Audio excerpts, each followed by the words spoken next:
जाने भारतीय e-commerce website Flipkart की सफलता की कहानी। महज 11 साल में पहुंची शून्य से शिखर पर। भारत की टॉप ई-कॉमर्स वेबसाइट में एक जाना माना नाम है फ्लिपकार्ट का। इस वेबसाइट के जरिए लोग घर बैठे आज विभिन्न तरह के वस्तुओं को खरीदते एवं बेचते हैं। आज के दौर में फ्लिपकार्ट के कंपटीशन में कई ई-कॉमर्स साइट्स आए, लेकिन फ्लिपकार्ट टॉप पर है। आज हम आपको फ्लिपकार्ट की सक्सेस स्टोरी शेयर कर रहे हैं। फ्लिपकार्ट की शुरुआत ऑनलाइन किताबें बेचने वाले एक स्टार्टअप के रूप में हुई थी, लेकिन अगले 11 साल में यह साल दर साल उपलब्धियों के झंडे गाड़ते हुए सफलता का पर्याय बन गई। आईआईटी दिल्ली से पढ़े दो भाई सचिन बंसल और बिन्नी बंसल ने साल 2007 में फ्लिपकार्ट कंपनी की शुरुआत की थी। इन्होंने पहली इन्वेस्टमेंट में वेबसाइट बनाने में 4 लाख रुपए खर्च किए थे। आज फ्लिपकार्ट 20 मिलियन की कंपनी बन चुकी है।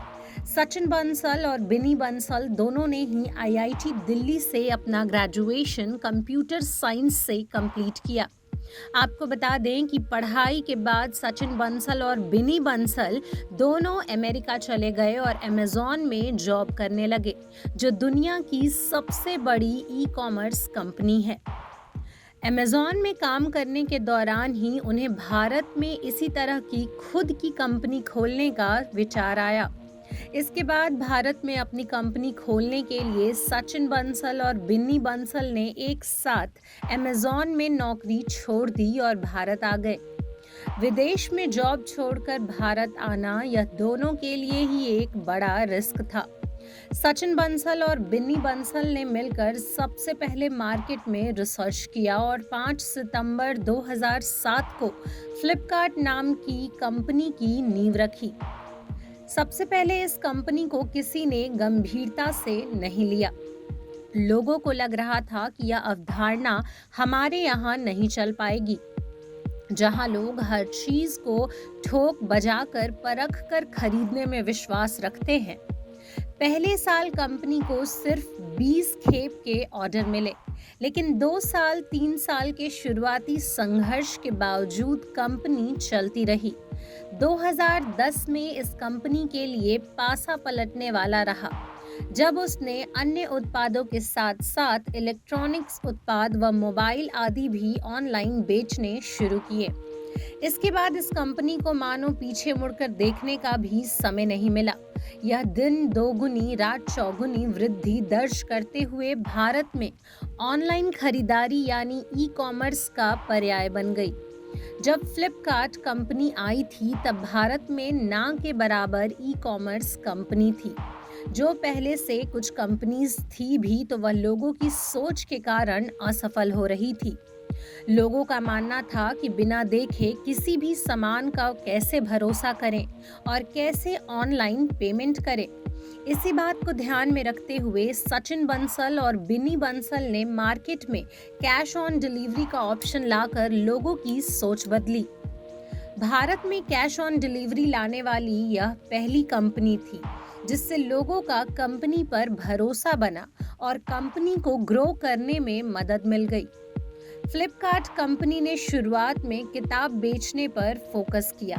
सचिन और बिनी बंसल बुक शॉप के सामने खड़े होकर पैम्पलेट बांटा करते थे। नई पीढ़ी की सफल भारतीय कंपनियों की अगुवा माने जाने वाली फ्लिपकार्ट के पीछे सोच यही थी कि उपभोक्ता इसके जरिए किताबें ऑनलाइन खरीद सकते हैं और ये किताबें उन्हें अपने घर पर डाक से भेजी जाएंगी। आखिरकार दोनों की मेहनत रंग लाई और 2008 में इन्हें हर रोज 100 किताबों के ऑर्डर मिलने लगे। कंपनी के प्रोग्रेस को देखकर इन्वेस्टर भी आकर्षित हुए और कंपनी को फंडिंग मिलना शुरू हो गया। इसके बाद फ्लिपकार्ट पर फैशन, मोबाइल, कंप्यूटर, कपड़े, राशन जैसे सभी सामान मिलने लगे। उसके बाद इस कंपनी ने कभी भी पीछे मुड़कर नहीं देखा। शुरू में जिस व्यक्ति ने फ्लिपकार्ट पर 4 लाख इन्वेस्ट किए थे, उसे आज 130 करोड़ मिले। अब भारत में इस कंपनी के बहुत सारे कस्टमर्स बन चुके हैं। समय के साथ और भी कंपनियां मार्केट में आईं, जिसमें अमेज़न भी शामिल है, लेकिन फ्लिपकार्ट आज भी नंबर 1 पर है।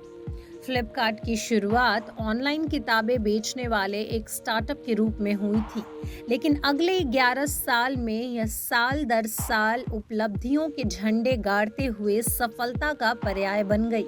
अमेरिका की एक कंपनी वॉलमार्ट ने 2018 में फ्लिपकार्ट को 16 बिलियन देकर 77% शेयर खरीदे। आज फ्लिपकार्ट 3 लाख से ज़्यादा कर्मचारी हैं और 2019 में इसकी रेवेन्यू 5 बिलियन थी। उसकी इस सफलता को देखते हुए कई अन्य कंपनियों ने भी इस क्षेत्र में हाथ आजमाए और सफलता हासिल की। दरअसल इस दौरान भारत का ई-कॉमर्स कारोबार बाजार बढ़कर 30 अरब डॉलर का हो गया है और 2026 तक इसके बढ़कर 200 अरब डॉलर होने की उम्मीद की जा रही है।